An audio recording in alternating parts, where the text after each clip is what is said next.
তো হে ভিউয়ার্স, কেমন আছেন সবাই? আশা করব সবাই ভালো আছেন। তো আজকে আমরা এক্সপ্লেন করছি রিস্টার্ট দ্য আর্থ মুভিটা। আর এই মুভিটা বানানো হয়েছে খুবই ইন্টারেস্টিং একটা গল্প নিয়ে। সো এই জন্য আমি বলবো ভিডিওটা শেষ পর্যন্ত দেখার জন্য, আর নয়তো অনেক কিছুই মিস করে ফেলতে পারেন। সো চলুন কথা না বাড়িয়ে শুরু করি আজকের ভিডিও। তো এই গল্পের শুরুতে আমরা দেখতে পারি একটা পুরো শহর ধ্বংসে যজ্ঞে পরিণত হয়েছে।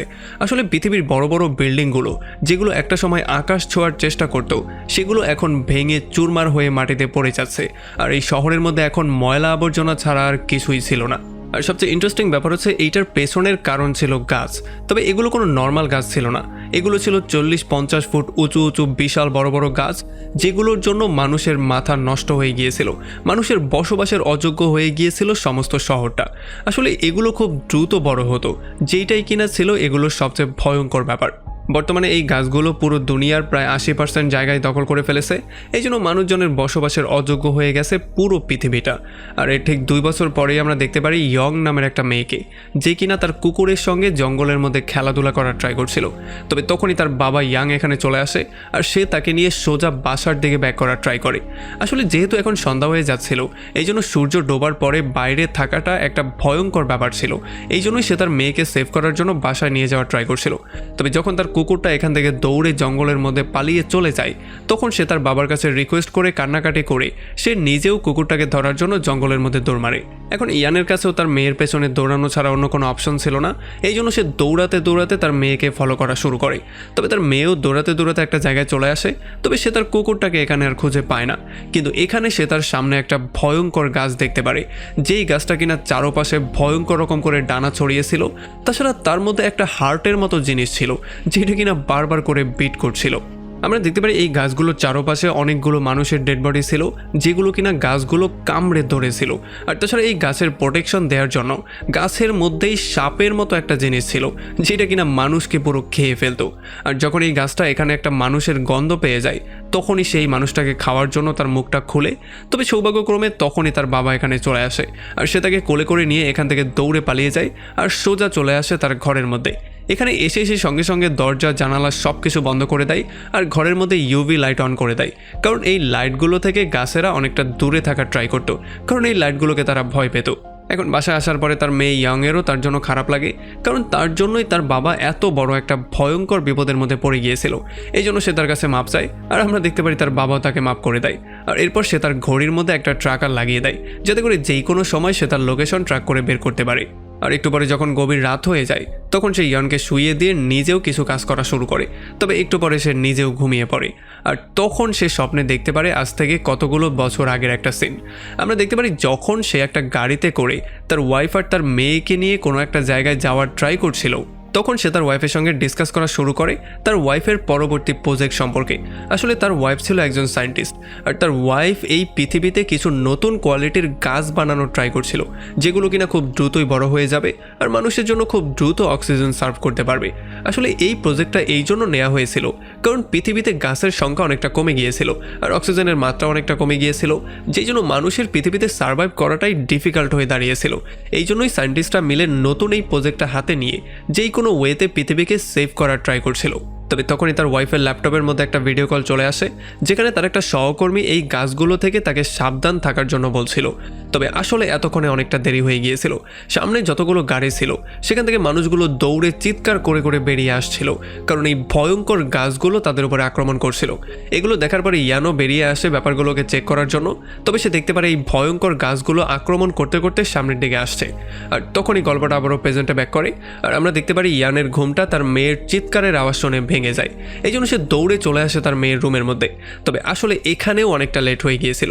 যদিও তার মেয়ের রুমের মধ্যে ইউভি লাইট দিয়ে ঘেরা ছিল, তবে তবুও এই ভয়ঙ্কর রাক্ষসী গাছগুলো কোনো রকমে তার বেডটাকে চারপাশ দিয়ে ঘিরে ফেলেছিল। যদিও তার বাবা তাকে সেভ করার ট্রাই করছিল, কিন্তু কোনো লাভই হয় না। এই গাছগুলো মাটি ফুটো করে তার পুরো চৌকি সহ তাকে সোজা মাটির নিচেই নিয়ে যায়। তবে তখনই ইয়ানের মনে পড়ে সে তার মেয়ের হাতের ঘড়ির মধ্যে একটা ট্র্যাকার লাগিয়েছিল। এই জন্য সে সেটা লোকেশন ট্র্যাক করা শুরু করে, আর এটা ট্র্যাক করতে করতে সে একটা পুরনো বাড়ির মধ্যে চলে আসে, যেটা কিনা আন্ডারগ্রাউন্ডের একটা ভয়ঙ্কর বাড়ি ছিল। আর এখানে সে এসে দেখতে পারে তার মেয়েকে একটা খাঁচার মধ্যে বন্দি করা হয়েছে, আর গাছগুলো তাকে মারার জন্য আস্তে আস্তে তার সামনে যাওয়ার ট্রাই করছে। তবে তার মেয়ে কোনো রকমে ইউভি লাইটের সাহায্যে গাছগুলো থেকে নিজেকে প্রোটেকশন দেওয়ার ট্রাই করছে। তবে আসলে এটা সে বেশিক্ষণ করতে পারবে না, কারণ একটু পরেই এটার চার্জ শেষ হয়ে যাবে। তবে তখনই এখানে ইয়ান চলে আসে আর সে তার নিজের লাইটটা তার মেয়ের দিকে ছুঁড়ে মারে, যাতে করে সেইটার মাধ্যমে সে নিজেকে প্রোটেকশন দিতে পারে। তবে তখনই সমস্ত গাছগুলো এসে ইয়ানের উপর আক্রমণ করা শুরু করে, আর ইয়ান কোনো রকমে নিজেকে বাঁচানোর ট্রাই করছিল। আর তখনই তার মাথায় একটা বুদ্ধি চলে আসে, এই জন্য সে এখানে একটা জানালাই ভেঙে ফেলে, যেই জন্য এই জানালা দিয়ে মধ্যে যখনই সূর্যের আলো চলে আসে তখনই ইয়ান প্রচণ্ড ক্লান্ত হয়ে বেহুশ হয়ে যায়। আর এই গাছগুলো আলো দেখার পরে দৌড়ে পেছনে পালিয়ে যায়। আসলে এই গাছগুলো সূর্যের আলোকেও অনেকটা ভয় পেত। একটু পরেই আমরা দেখতে পারি ইয়ান আস্তে আস্তে করে তার স্বপ্নের মধ্যে হারিয়ে যায়। সে আবারও কয়েক বছর আগের স্বপ্ন দেখা শুরু করে, আর এখানের গাছগুলো আস্তে আস্তে করে তাকে পেঁচিয়ে ধরছিল। যদিও তার মেয়ে তাকে টেনে সেখান থেকে বের করার ট্রাই করছিল, কিন্তু তার মধ্যে এতটাও শক্তি ছিল না যে সে তার বাবাকে টেনে সেখান থেকে বাইরে আনতে পারে। এই জন্য সে প্রচণ্ড হতাশ হয়ে গিয়েছিল। তবে তখনই একটা ভয়ঙ্কর ব্লেড এসে গাছটাকে দুটুকরো করে ফেলে, আর এই জন্য ইয়ানকে গাছটা মাটিতে ফেলে দিয়ে সেখান থেকে পালিয়ে যায়। আসলে আমরা দেখতে পারি একটা মিলিটারি গ্রুপ এখানে চলে এসেছিল, আর তারা এখানে ভয়ঙ্করভাবে গাছগুলোকে ফেস করা শুরু করে। তবে তাদের কাছে থাকা বন্দুকের গুলি এবং এমন একটা পিস্তল ছিল যেটা থেকে আগুন বের হয়, সেই সমস্ত ব্যাপারগুলো দিয়েও তারা কোনোভাবেই গাছগুলোকে আটকাতে পারছিল না, কারণ গাছগুলো ছিল অনেক বেশি পাওয়ারফুল। তাদেরকে মারাও এতটা সহজ ছিল না। এই জন্য অনেক মিলিটারিকে তো গাছটা টেনেই নিয়ে যাচ্ছিল। আর এই সমস্ত ব্যাপারগুলো দেখার পরে যখন একটা মিলিটারি একটা ইউভি লাইট চালু করার ট্রাই করে, তখন দুর্ভাগ্যবশত এই লাইটটা কোনোভাবেই চালু হচ্ছিল না। তবে তখনই আবার ইয়ান জ্ঞান ফিরে পেয়ে যায়, আর সে খুব সহজেই ইউভি লাইটটাকে ঠিক করে যখনই সেটাকে অন করে দেয়, তখন এই লাইট থেকে ভয়ঙ্কর রকম করে আলো বের হওয়া শুরু হয়ে যায়, যেই আলোর প্রভাবের জন্য এখান থেকে সমস্ত গাছগুলো নিজেদেরকে পিছিয়ে নেওয়া শুরু করে। তারা গিয়ে পরবর্তীতে অন্ধকারের মধ্যে লুকিয়ে পড়ে। এরপরে এই মিলিটারিরা ইয়ানকে বলে যে এই গাছগুলো মাটির নিচে শিকড়ের মাধ্যমে পুরো পৃথিবীর প্রায় অনেকটা জায়গাকেই দখল করে নিয়েছে। এই জন্য হয়তোবা পরবর্তী 2 দিনের মধ্যে পুরো পৃথিবীতে ভয়ঙ্কর কিছু একটা হতে পারে, মানে পুরো পৃথিবীকে তারা ডিস্ট্রয়ও করে ফেলতে পারে। আসলে তারা সবাই ছিল জয়েন্ট সোলজার, যাদের একমাত্র কাজ ছিল পৃথিবী থেকে এই ভয়ঙ্কর গাছগুলোকে ডিস্ট্রয় করে পৃথিবীটাকে আবারও মানুষের বসবাসের জন্য যোগ্য করে দেয়া। এই জন্য তারা এখানে এসেছিল এমন একটা ডিভাইসকে খুঁজে বের করতে, যেটার মাধ্যমে তারা সমস্ত গাছদেরকে একসাথে ডিস্ট্রয় করে ফেলতে পারবে। আসলে বর্তমানে তারা যে বিল্ডিংটার মধ্যে আছে, গাছগুলো দখল করার আগে এইটা ছিল একটা রিসার্চ ল্যাব। এই জন্য সেই ডিভাইসটা তারা এখানেই লুকিয়ে রেখেছিল। এই জন্য মিলিটারিরা অনেকক্ষণ খোঁজাখুঁজি করার পরে ফাইনালি সেই ডিভাইসটা পেয়ে যায়, আর এই ডিভাইসটা পাওয়ার সঙ্গে সঙ্গে তারা হেডকোয়ার্টারে এটার খবরও জানিয়ে দেয়। তবে এখন হেডকোয়ার্টার থেকে তাদেরকে বলা হয় এই ডিভাইসটা নিয়ে তাদেরকে একটা লঞ্চিং সেন্টারে যেতে হবে, যেখান থেকে তারা মাটির নিচে গিয়ে গাছদের উপরে এই ভয়ঙ্কর মেশিনটার ইউজ করতে পারবে। আসলে বর্তমানে পুরো দুনিয়াতে প্রায় 140টা এমন ডিভাইস ছিল, আর যদি তারা এই গাছগুলোকে একসাথে ডিস্ট্রয় করতে চায় তাহলে তাদের সবাইকে একসাথে সেই ডিভাইসগুলোকে অ্যাক্টিভেট করতে হবে, যেটার মাধ্যমে একটা ব্লাস্ট হয়ে এখানে সমস্ত গাছের মৃত্যু হয়ে যাবে। তবে আসলে এই প্ল্যানটা শোনার পরে ইয়ানের কাছে মনে হচ্ছিল এই প্ল্যানের মধ্যে কোনো একটা প্রবলেম তো অবশ্যই আছে। তবে তখনই মাটিটা কাঁপা শুরু করে, আর মাটির নিচ থেকে একটা গাছ উঠে সে এক ঝটকা দিয়ে ইউভি লাইটটাকে ভেঙে ফেলে, যেই জন্য এখানে পুরো জায়গাটা অন্ধকার হয়ে যায়, আর তারা যে যার মতো এখান থেকে নিজেদের জীবন নিয়ে পালানো শুরু করে। তবে এখানে সোলজাররা বুদ্ধি করে যে যার মতো করে ফুটো করা শুরু করে, যাতে করে এটার মধ্যে কোনো রকমের আলো আসা শুরু হয়। আর যখনই আলো আসা শুরু হয় তখন সমস্ত গাছরা আবারও পালিয়ে যায়। তবে তখন ইয়ান দেখতে পারে যে এই দৌড়াদৌড়ির মধ্যে সে আর তার মেয়ে সোলজারদের থেকে অনেকটা দূরে চলে গিয়েছিল। তাছাড়া এই সোলজারদের মধ্যে যেই ক্যাপ্টেন ছিল, সেই ক্যাপ্টেনকেও গাছ জঘন্য রকম করে আহত করে দিয়েছে। এখন সে জীবন মৃত্যুর সন্ধিক্ষণে দাঁড়িয়ে আছে। লিমো নামের একটা সোলজার ক্যাপ্টেনের রক্ত থামানোর ট্রাই করছিল, তবে আসলে এতে কোনো লাভই হচ্ছিল না, কারণ ক্যাপ্টেনের মৃত্যু খুব সহজেই হয়ে যায়। আর এরপরে যখনই তারা সেখান থেকে চলে যাওয়ার ট্রাই করছিল, তখনই তারা দেখতে পারে ভয়ঙ্কর সাপের মতো একটা গাছ চলে এসেছে, যেটা কিনা আস্তে আস্তে করে তার শিকার করছিল। যদিও এটাকে মারার জন্য ইয়ান একটা লোহার টুকরা নেয়, তবে তখন লিমো তাকে থামিয়ে দেয়, কারণ এই গাছটা ছিল আসলে অন্ধ। সে নিজে চোখে দেখতে পারতো না, সে শুধু শব্দ শুনে শুনে গিয়ে তাদের উপরে আক্রমণ করত। এই জন্য তারা চুপচাপ কোনো শব্দ না করে সেই ডিভাইসটা নিয়ে এখান থেকে চলে যাওয়ার ট্রাই করে। তবে তখনই ভুলবশত ইয়ানের মেয়ে একটা ধাক্কা খেয়ে যায়, যেই জন্য এখানে একটা শব্দ হয়ে যায়। আর এই শব্দ শোনার সঙ্গে সঙ্গে এই গাছটা ভয়ঙ্করভাবে গিয়ে তার উপরে আক্রমণ করার ট্রাই করে। আর এই জন্য তাকে সেভ করার জন্য লিমো আর ইয়ানও চলে আসে এই সাপটার সামনে। তবে আসলে তাকে ফেস করা এতটাও ইজি ব্যাপার ছিল না, সে ছিল খুবই ভয়ঙ্কর একটা গাছ। তবে তখনই ক্যাপ্টেন তার পিস্তলটা নিয়ে তার সামনে চলে আসে আর তার উপরে শ্যুট করা শুরু করে। তবে এতে করেও তার কিছু হচ্ছিল না, সে উল্টো ক্যাপ্টেনকেই পেঁচিয়ে ধরে। যদিও লিমো তাকে সেভ করার জন্য সামনে আসছিল, তবে ততক্ষণে অনেকটা দেরি হয়ে গিয়েছিল, কারণ ক্যাপ্টেন অলরেডি তার গ্রেনেডের পিনটাকে খুলে ফেলেছিল, যেই জন্য একটু পরেই এখানে বিশাল বড় একটা ব্লাস্ট হয়ে যায়, যেই জন্য ক্যাপ্টেনের মৃত্যু তো অবশ্যই হয়ে যায়, সাথে সাথে এই ভয়ঙ্কর সাপ গাছটারও মৃত্যু হয়ে যায়। আর এই ব্লাস্টের মধ্যে লিমো, ইয়ান আর তার মেয়ে উড়ে এসে সোজা রাস্তায় পড়ে, যেখানে তারা বাকি সোলজারদেরকেও পেয়ে যায়। আর এখানে সৌভাগ্যক্রমে তাদের সঙ্গে সেই ডিভাইসটাও উড়ে চলে এসেছিল। তবে যখন এখানে সোলজাররা ক্যাপ্টেনের মৃত্যুর খবর পেয়ে যায়, তখন তারা প্রচণ্ড আপসেট হয়ে যায়। আর যেহেতু এই ভয়ঙ্কর ব্লাস্টের মধ্যে তাদের ইঞ্জিনিয়ারেরও মৃত্যু হয়ে গিয়েছিল, এই জন্য তারা ইয়ানকেই বলছিল তাদের সঙ্গে যাওয়ার জন্য অ্যাজ এ ইঞ্জিনিয়ার হিসেবে, কারণ সে 2 মিনিটের মধ্যেই সেই ইউবি লাইটটাকে ঠিক করে ফেলেছিল, আর নয়তোবা তো তারা সবাই মরতেই বসেছিল। তবে ইয়ান কোনোভাবেই তাদের সঙ্গে যেতে চাইছিল না, কারণ এখন সে আর তার মেয়ে সেফ ছিল, আর তার মেয়ের সেফটির উপরে তার কাছে আর কিছুই ছিল না, কারণ তার মেয়ে ছাড়া এই দুনিয়াতে আর তার কেউই নেই। এই জন্য সে তার মেয়েকে নিয়ে আবারও বাসার দিকে ব্যাক করছিল। তবে তার মেয়ে এই ব্যাপারটাতে কোনোভাবেই হ্যাপি ছিল না। সে চাইছিল যে তার বাবা মানুষের জন্য কাজ করুক, যাতে করে সে সোলজারদের সঙ্গে গিয়ে এই গাছগুলোকে ডিস্ট্রয় করতে তাদেরকে সাহায্য করে, কারণ যদি তার মা জীবিত থাকতো তাহলে হয়তোবা তার মাও ঠিক একই কাজটা করতো। আর তার মেয়ের মুখ থেকে এই সমস্ত কথাবার্তাগুলো শোনার পরে সে ফাইনালি সিদ্ধান্ত নেয় সে সোলজারদের সঙ্গে জয়েন করবে। আর এরপর সে সোলজারদের সঙ্গে জয়েন করে তাদের টিমের সাথে সামনের দিকে যাওয়া শুরু করে।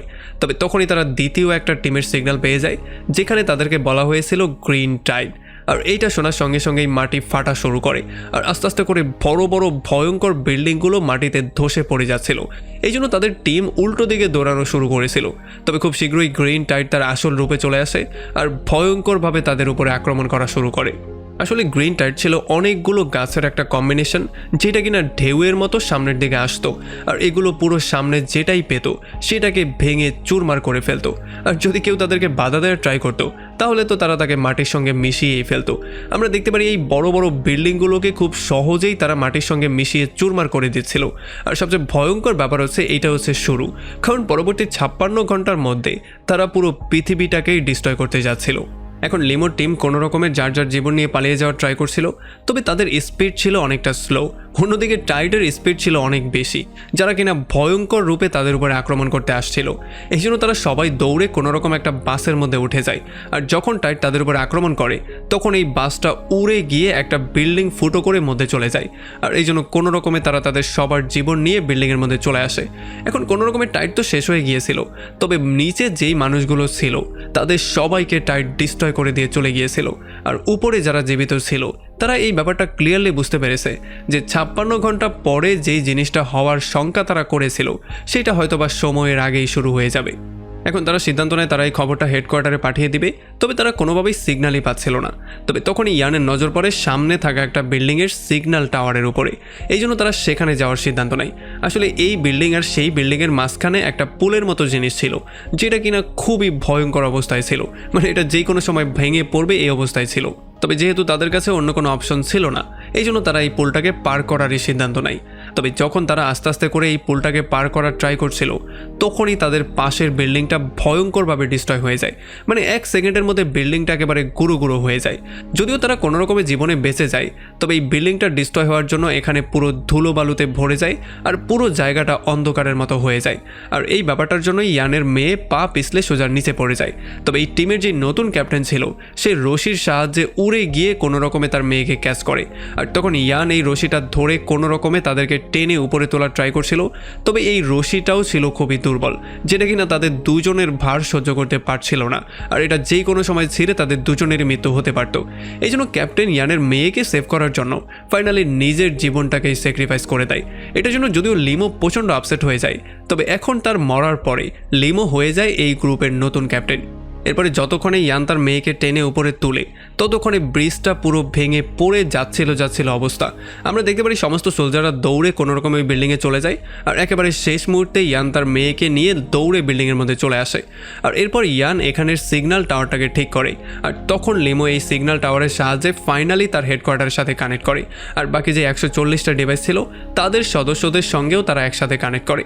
আর তখন এখানের সমস্ত সোলজাররা এবং এই সমস্ত গ্রুপ মেম্বাররা একটা ভয়ঙ্কর নিউজ পেয়ে যায়।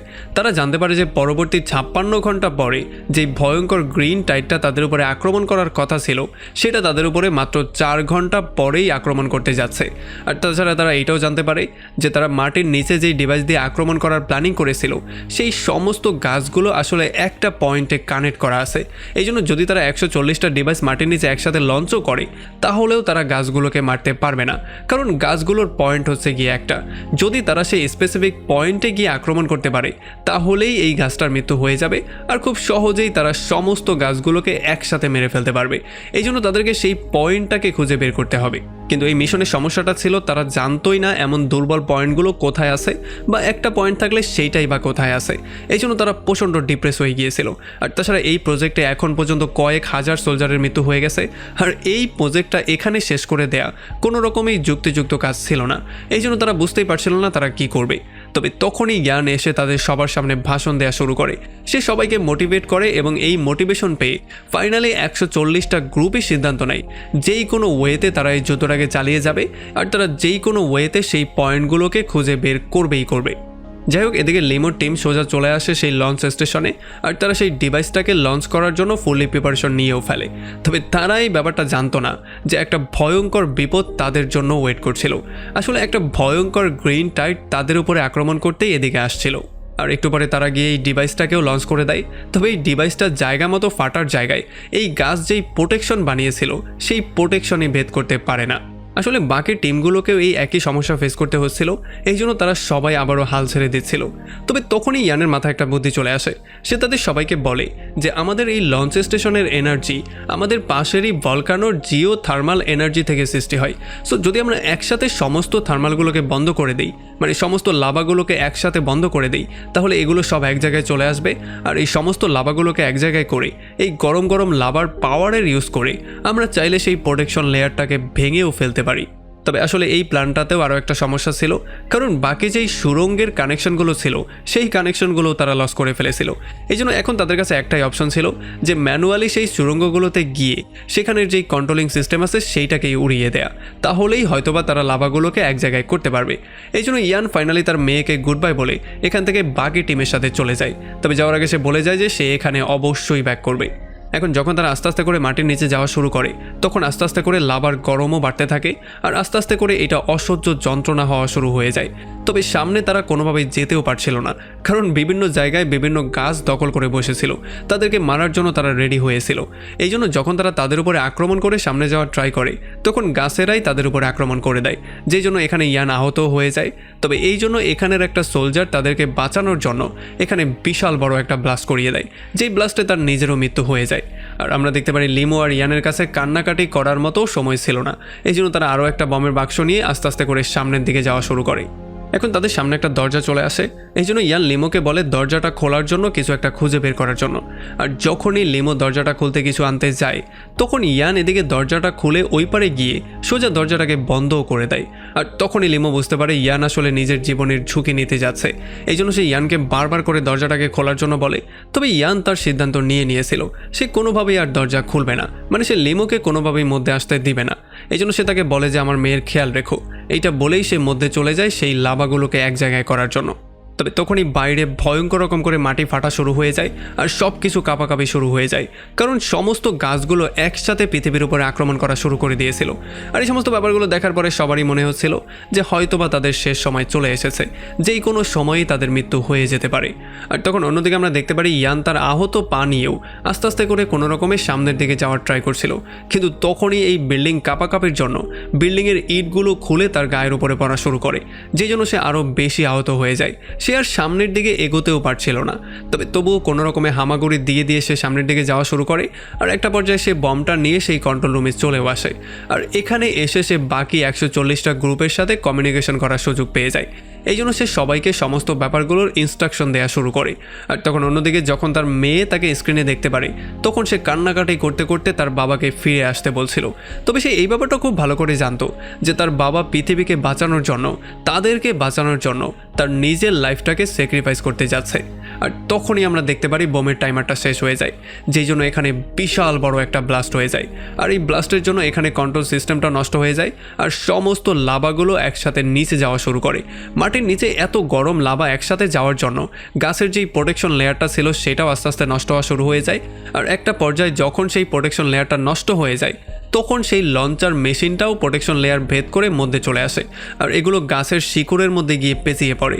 আর একটু পরেই যখন 140টা ডিভাইস একসাথে ব্লাস্ট করিয়ে দেওয়া হয় তখন সমস্ত গাছের একসাথে মৃত্যু হয়ে যায়। আর এই জন্য যেই গাছগুলো উপরে ছিল সেগুলো আস্তে আস্তে করে মাটির নিচে চলে যাওয়া শুরু করে, কারণ তাদের যেই ঘোরার শক্তি ছিল সেই শক্তি এখন নষ্ট হয়ে গেছে।